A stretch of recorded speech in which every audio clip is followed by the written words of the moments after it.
एक बेहद खुश कर देने वाली खबर है कि भारत की हॉकी टीम खाली हाथ अब पेरिस ओलंपिक से वापस नहीं आ रही है। वो ब्रोंज मेडल, ब्रोंज तमगा अपने साथ लेकर वापस हिंदुस्तान लौटेंगे। इस वक्त की ब्रेकिंग न्यूज, बड़ी खबर। हालांकि एक मौका यह था अभी 2 दिन पहले तक कि भारत गोल्ड जीत सकता है। 44 साल के बाद ऐसा मौका बन सकता है कि भारत गोल्ड जीते, लेकिन सेमीफाइनल में एक दुर्भाग्यपूर्ण तरीके से भारत को हार मिली थी जर्मनी के साथ। हालांकि उस मैच में भी भारत ने अच्छा खेल दिखाया था, लेकिन एट द एंड भारत को हार मिली थी। और ये मौका था भारत के पास स्पेन से भिड़ंत में कि कम से कम मेडल लेकर जाए, ब्रोंज मेडल लेकर जाए, और एग्जैक्टली हुआ यही है। ब्रोंज मेडल भारत ने, भारतीय हॉकी टीम ने अपने नाम किया है और एक बार फिर से पूरे देश को खुश होने का मौका भारत की हॉकी टीम ने दिया है। मनोज जोशी, स्पोर्ट्स एडिटर, इस वक्त मेरे साथ जुड़ रहे हैं। मनोज जी, खाली हाथ नहीं आ रही है, ब्रोंज मेडल लेकर आ रही है, चेहरे पर खुशी है आपके भी, मेरे भी, पूरे हिंदुस्तान के। जी हाँ, बिल्कुल। और ये बात समझी भी जा सकती है क्योंकि भारत ऐसे मुकाम पर पहुंच गया था क्योंकि स्वर्ण पदक बिल्कुल हमारी मुट्ठी में था। एक खिलाड़ी कितना बड़ा अंतर साबित हो सकता है, इसकी ये मिसाल है। अमित रोहिदास पिछले मुकाबले में नहीं खेल पाए थे क्योंकि उससे पिछले मुकाबले में रेड कार्ड उनको दिखाया गया था, लेकिन आज वो खेले, आज बखूबी रशर की भूमिका निभाई, पेनल्टी कॉर्नर भी उन्होंने पहला लिया। आज विविधता भारतीय आक्रमण में दिखाई दी। बेशक हम आखिरी क्षणों में सांसें ऊपर की और पेनल्टी कॉर्नर का जिक्र कर रहे हैं आप उसका। 4 पेनल्टी कॉर्नर हमने कंसीड किए थे बारी बारी करके, क्योंकि हमें अपना पोजीशन रखना चाहिए था। कुछ मूलभूत गलतियां हुई, शायद अति उत्साह का हम शिकार हो गए, लेकिन कहते हैं अंत भला तो सब भला। जी बिल्कुल बिल्कुल, आपने ठीक कहा, all well if ends well ये कहा जाता है और एग्जैक्टली हुआ भी ऐसा। लेकिन क्या स्पेन एक कमज़ोर कंटेंडर था? अगर मैं आंकड़ों पर नज़र डालूं या पिछले कुछ मुकाबलों की बात करूं तो भारत स्पेन से टक्कर में हमेशा 21 नहीं 22, 23, 24, 30 साबित हुआ है।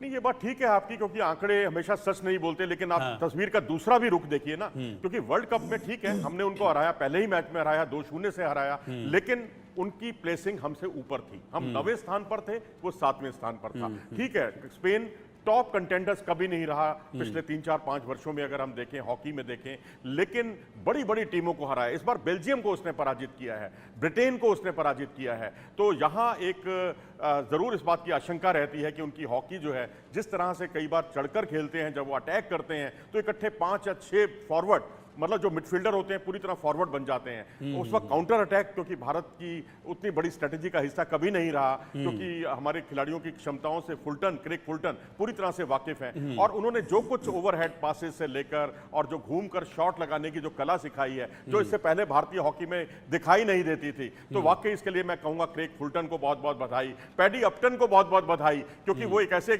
शख्स हैं जिनकी जो mental and strength conditioning coach रहे। 2011 का वर्ल्ड कप क्रिकेट भारत ने जीता, उसमें भी वो इसी भूमिका में थे, और अब हॉकी में भारत ने मेडल जीता, यहां भी वो इसी भूमिका में है। तो जाहिर सी बात है कि एक टीम में एकजुटता जरूर दिखाई दी है, लेकिन मुझे लगता है स्पेन के खिलाफ भारत की टीम थोड़ा सा बिखराव भारतीय हॉकी में दिखा। लेकिन जितनी अच्छी टीमें हमारे सामने आई, हमारा उतना ही अच्छा खेल दिखाई दिया। बेल्जियम से हम जीत नहीं पाए, लेकिन बेल्जियम के खिलाफ हमने स्वर्णिम युग की याद ताजा करा दी, इतनी अच्छी हॉकी खेली। ऑस्ट्रेलिया को हमने 52 साल के बाद हराया, बेहतरीन हॉकी का मुजाहरा हमारे खिलाड़ियों ने दिखाया और वर्ल्ड क्लास स्टैंडर्ड दिखाई दिया। मिडफील्ड हमारी मेरे ख्याल से दुनिया में शायद सबसे अच्छी है, इसमें कोई दो राय नहीं, क्योंकि आप कुछ खिलाड़ी पीछे हटकर बचाव भी करते हैं, आगे जाकर जो है आक्रमण भी करते हैं। कभी शमशेर फॉरवर्ड हुआ करते थे, कभी मनदीप फॉरवर्ड हुआ करते थे, अब उनको मिडफील्ड में लाया गया है। मनदीप जो है अटैकिंग मिडफील्डर की भूमिका में दिखाई देते हैं। तो जर्मनप्रीत हैं, कहने के लिए वो डिफेंडर हैं, लेकिन अक्सर मैं उनको राइट आउट की पोजीशन पर देखता हूं। कुछ एक मूलभूत गलतियां उन्होंने पिछले मैच में जरूर की थी, लेकिन आज उन्होंने बहुत अच्छा खेल दिखाया है। बिल्कुल, और टोक्यो ओलंपिक में भी हमने देखा कि भारत की हॉकी टीम ब्रोंज जीतने में कामयाब रही थी, और उसके बाद अब यहाँ पर भी पेरिस में भी भारत की हॉकी टीम ने कमाल किया है। अगर मैं इस पूरे सफ़र को देखूँ, इस ओलंपिक के सफ़र को, तो आप कैसे देखते हैं? एक जर्मनी का मुकाबला अगर हम छोड़ दें, क्योंकि वो बड़ा दिल तोड़ने वाला मुकाबला था, हालांकि लीड उसमें इनिशियली ली थी, हरमनप्रीत ने पहला गोल उसमें किया था और जर्मनी से लीड बनाई थी, लेकिन फाइनली फिर हमको हार का सामना करना पड़ा था। जी हाँ, क्योंकि आपके पास जो सबसे बड़ी समस्या थी भारत का जो पेनल्टी कॉर्नर है, हरमनप्रीत बेशक इस टूर्नामेंट के सबसे अधिक गोल करने वाले खिलाड़ी हैं, उनकी ड्रैग फ्लिक का कोई जवाब नहीं है इस समय पूरी दुनिया में। 10 गोल उन्होंने दागे हैं भारत के लिए। लेकिन जो अपोनेंट टीम का, जो जर्मन टीम का जो 2 रशर थे, उन्होंने अपना काम जो है बखूबी निभाया। और जिससे वो जब वो दौड़कर आया करते थे तो ड्रैग फ्लिकर पर एक तरह से टूट पड़ते थे, क्योंकि हमारे पास अमित रोहिदास नहीं थे, हमारे पास सेकंड ड्रैग फ्लिकर नहीं था और उनको पता था कि कहाँ निशाना साधना है। इस वजह से हम उतने गोल नहीं कर पाए। लेकिन उसके बावजूद एक पेनल्टी कॉर्नर पर जो हमने एक विविधता दिखाई, वेरिएशन दिखाया, और वहां पर खड़े हुए सुखजीत ने बहुत अच्छे तरीके से गेंद को गोल में सरका दिया था। तो इस तरह के हमें मुझे लगता है कि आगे अगर आपको वर्ल्ड हॉकी में सिरमौर बनना है, गोल्डन पीरियड की वापसी करनी है, तो कम से कम 2 रशर हमें तैयार करने होंगे जो अपनी जान की परवाह किए बिना जो है गोल बचाएं। जैसे कि आखिरी क्षणों में एक गोल अमित रोहिदास ने बचाया, वो मैं कहूँगा इस मैच की बहुत बड़ी ताकत थी। नहीं तो ये मैच जो है पेनल्टी शूट आउट में चला जाता। बिल्कुल, लास्ट टाइम में जब 1.5 मिनट का खेल रह गया था तो एक पेनल्टी कॉर्नर मिल गया था उनको, स्पेन को, लेकिन रोक दिया उसको। और मुझे लगता है कि तारीफ करनी होगी हमको through out the tournament Sreejesh की, जिनके लिए ये आखिरी ओलंपिक था और अब शायद वो इंडियन हॉकी टीम में आगे नहीं दिखाई देंगे ऐसा कहा जा रहा है। लेकिन थ्रू आउट द टूर्नामेंट बहुत अच्छी परफॉर्मेंस रही, फिर चाहे वो ब्रिटेन के अगेंस्ट मुकाबला ही क्यों ना हो। जी हाँ, बिल्कुल, वो टूर्नामेंट की सबसे बड़ी ताकत साबित हुए। मैं तो कहूँगा हरमनप्रीत और श्रीजेश, ये 2 हमारे ऐसे स्तंभ हैं भारतीय हॉकी के जिन्होंने भारत को ये पदक दिलाने का काम किया। यही श्रीजेश थे जो पिछली बार आखिरी चंद 6 सेकंड पहले एक जर्मनी को एक बहुत सुनहरा मौका मिला था, उस मौके को उन्होंने विफल करके भारत को कांस्य पदक दिलाया। यहाँ भी 1.25 मिनट के खेल में, आखिरी 1.25 मिनट में 4 पेनल्टी कॉर्नर स्पेन को मिले, और वो भी भारत के लिए बहुत चिंता का सबब थे, क्योंकि वो 11 खिलाड़ी उन्होंने आगे बुला लिए थे, अपने गोलकीपर को रेस्ट दे दिया था क्योंकि वो ऑल आउट जा रहे थे, और उसी का नतीजा था कि वो एक के बाद एक। मनोज जी, एक मिनट आपको रोक रहा हूं। देखिए, हम तो बात कर ही रहे हैं, लेकिन जश्न मनाना शुरू हो गया है देश में। ये जश्न की तस्वीरें देखिए सामने आ रही हैं, और आज आप ये देखिए कि सब जो हॉकी प्लेयर्स हैं, हॉकी जो प्रेमी हैं हिंदुस्तान के, वो टीवी से चिपके हुए थे, क्योंकि ये आखिरी मौका था इस टूर्नामेंट में कोई पदक जीतने का भारतीय हॉकी टीम के लिए। तो अब देखिए कि कितना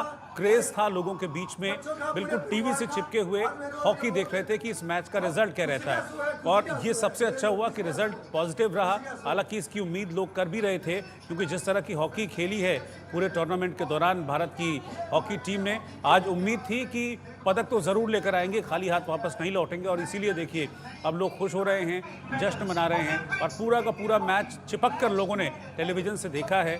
और कमाल, आउटस्टैंडिंग परफॉर्मेंस रही है।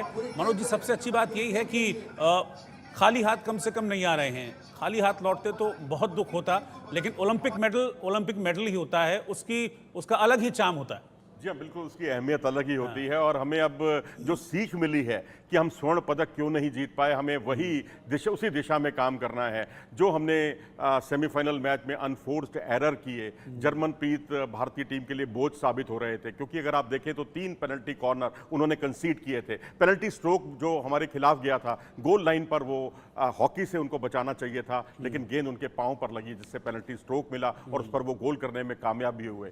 तो मैं तो यही कहूँगा कि आपने जिस तरह से अमित रोहिदास की गलती कह लीजिए या एक अंपायरिंग का गलत फैसला कह लीजिए, उनके खिलाफ जो जिस तरह से उन्होंने हॉकी खेली, जिस तरह का उन्हें ये नहीं अंदाजा था कि पीछे कोई टैकल कर रहा है, क्योंकि पीछे खिलाड़ी जो दौड़ रहा था उसने जिस तरीके से गलत तरीके से अपना सिर आगे की तरफ झुकाया हुआ था, उस वक्त ऐसा लगा था कि ये सिर्फ हॉकी स्टिक उनको लगी है, लेकिन उनका वो भारत के लिए बहुत महंगा साबित हुआ। अमित रोहिदास होते तो यकीनन हम जर्मनी को हराते, बिल्कुल उसी तरह जैसे कि हमने पिछली बार टोक्यो में हराया था जर्मन टीम को। मनोज जी, मैं बात भी करता रहूंगा, लेकिन जश्न की तस्वीरें भी दिखाना बहुत ज़रूरी है, क्योंकि देश भर में जश्न बनना शुरू हो गया है, क्योंकि हॉकी में भारत ने ब्रोंज मेडल अपने नाम कर लिया है। तो तस्वीरें भी आप देखते रहिए कैसे जश्न मनाया जा रहा है। और ये जीत के बाद हमारे खिलाड़ियों की खुशी, एक दूसरे को हाथ मिलाकर जीत के लिए कांग्रेचुलेट करते हुए हमारे खिलाड़ियों की तस्वीर मैंने आपको दिखाई। और वहाँ पेरिस में भारत ने डंका बजाया, पेरिस में भारत ने ब्रोंज मेडल जीता, कांस्य पदक जीता और यहाँ हिंदुस्तान में देखिए सेलिब्रेशन शुरू हो गया है, तस्वीरें सामने आ रही हैं। और आज ही के दिन लोगों ने देखिए दिवाली मना ली है। मुझे लग रहा है कि ओलंपिक्स चल रहे थे मनोज जी, तो इसलिए लोगों ने पटाखे रखे हुए थे कि ऐसे कई मौके आएंगे और लोगों को उम्मीद ज़रूर रही होगी कि हॉकी टीम तो हमको ये मौका ज़रूर देगी। अभी एक मौका और भी है देर रात आज जेवलिन थ्रो में। एक नहीं दो मौके हैं। एक हमारे पहलवान हैं अमन सहरावत, एशियन चैंपियन है, एशियन चैंपियनशिप का गोल्ड, और उसके अलावा अंडर 23 के वो एशियन चैंपियन भी रहे हैं।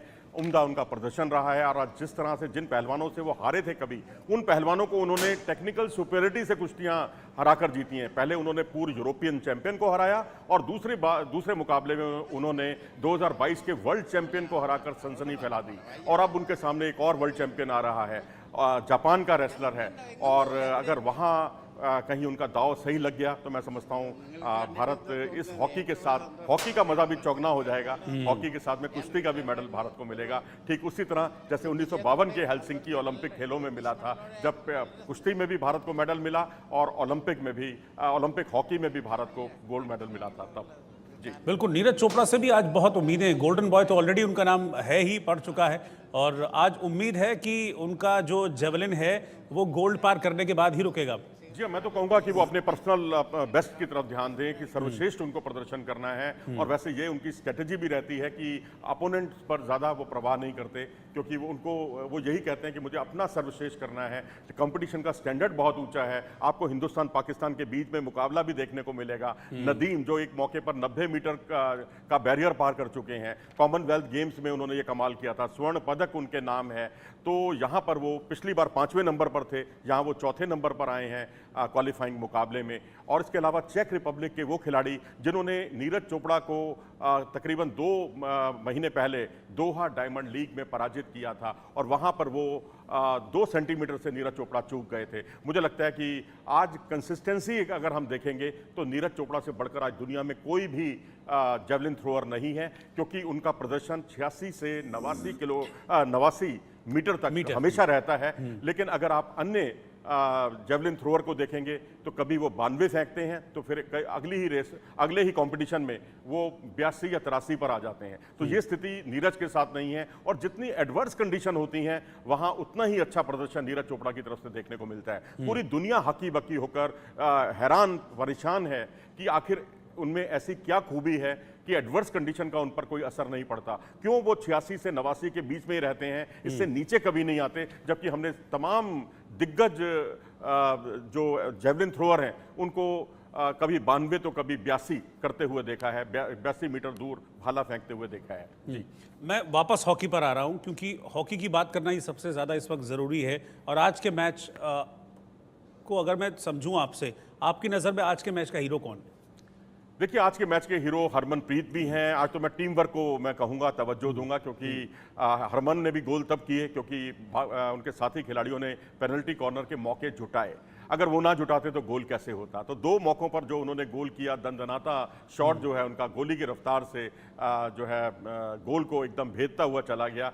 तो बाकी श्रीजेश ने कई मौकों पर, श्रीजेश तो खैर हर मैच के हीरो हैं, निर्विवाद रूप से हीरो हैं, और आज आखिरी सवा मिनट में 4 पेनल्टी कॉर्नर अपोनेंट टीम को मिलना और उसको बारी बारी करके रोकना, मैं कहूँगा सबक आपको ज़रूर सीखना होगा। आपको गोल्ड मेडल जीतना है तो ये गलतियां नहीं होनी चाहिए। आपको बॉल पोजेशन पर ध्यान देना चाहिए, जो जर्मनी, नीदरलैंड, ऑस्ट्रेलिया की मुख्य रणनीति होती है। हमने लंबा शॉट मारकर ये सोच लिया कि अब हमने गंगा नहा लिए हैं, लेकिन ऐसा नहीं था। उन्होंने गेंद को अपने कब्जे में किया और एक के बाद एक पेनल्टी कॉर्नर जुटाते चले गए। 44 सेकंड पहले पेनल्टी कॉर्नर मिला, 38